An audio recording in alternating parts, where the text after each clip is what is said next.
ετοιμαζόταν να γεμίσει με κάναβη. Το νησί των Ανέμων εξάρθρωσε το λιμεναρχείο Μυκόνου σε συνεργασία με το κεντρικό λιμεναρχείο του Πειραιά. Συνδεόμαστε με την αίθουσα σύνταξης και την Γεωργία Λαγού που θα μας πει περισσότερα. Γεωργία.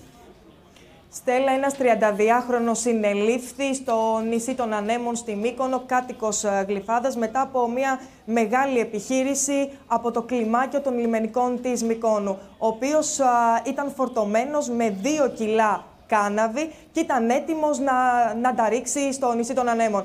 Ο ναρκέμπορος έπεσε στα δίχτυα των ράμπο της δίωξης ναρκωτικών και με τη συνδρομή του λαγωνικού K9 που φέρει το όνομα Άγγλι, οσφρίστηκε αμέσως στις ναρκωτικές ουσίες και έτσι οι λιμενικοί του φόρεσαν χειροπέδες. Θα ήθελα να σας πω πως μέλος του ίδιου κυκλώματος φέρεται να είναι και ένας 35χρονος, ο αδερφός του 32χρονου συλληφθέντα, ο οποίος σύμφωνα με πληροφορίες είχε απασχολήσει την κρατική ασφάλεια στο παρελθόν και έτσι μετά από μια μεγάλη επιχείρηση του κεντρικού λιμεναρχείου Πειραιά συνελήφθη στο σπίτι του στη Γλυφάδα. Σύμφωνα με την δικογραφία, αυτό που κάνει εντύπωση είναι ότι ο 32χρονος είχε αρκετές πατέντες όπου έκρυβε τα ναρκωτικά. Στο ηχείο, χαρακτηριστικά στο πίσω ηχείο του αυτοκινήτου, στο λεδιέ των ταχυτήτων ακόμα και είχε αποσπάσει από ένα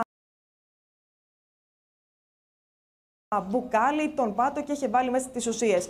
Τώρα οι αξιωματικοί από το λιμενικό του Πειραιά και της Μυκόνου θέλουν να δουν ποια είναι τα υπόλοιπα μέλη του κυκλώματος. Μάλιστα. Γεωργία Λαγού, σε ευχαριστούμε πολύ.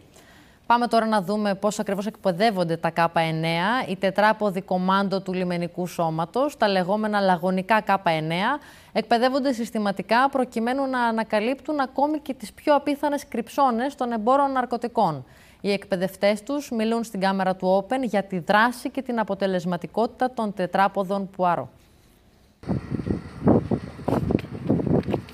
Είναι η στιγμή που το λαγωνικό του λιμενικού σώματος ο Κανέλος συνδράμει ώστε να ανακαλυφθεί το ναρκοφορτίο του πλοίου Νόκα σε επιχείρηση στην Κρήτη τον προηγούμενο μήνα, που εντοπίστηκαν 6 τόνοι κατεργασμένης κάναβης, καθώς και χάπια αξίας άνω των 100 εκατομμύριων ευρώ, πολύ καλά κρυμμένα.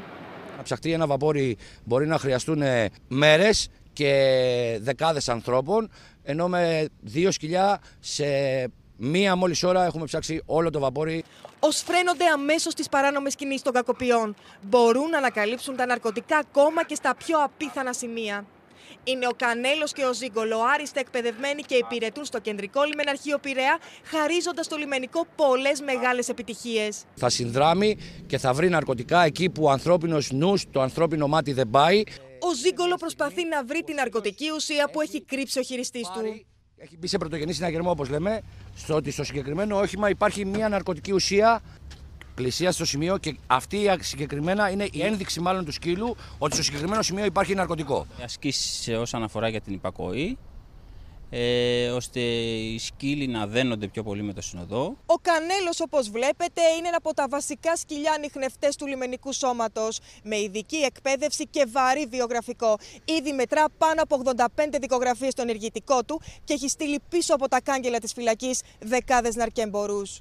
Σε κάποια έρευνα που δεν ξέραμε το συγκεκριμένο σημείο που είναι κρυμμένα τα ναρκωτικά, ενώ το σπίτι που ήταν κρυμμένα τα ναρκωτικά, εγώ αναγκάστηκα να βγω μία απλή βόλτα με το σκύλο μου και στο σημείο που ο σκύλος πλησίασε τα ναρκωτικά πήδηξε από το παράθυρο, με αποτέλεσμα να έχω γύρω στα 110 κιλά ακατέργαστης κάναβης και με τους διακινητές να πηδάνε από τα παράθυρα.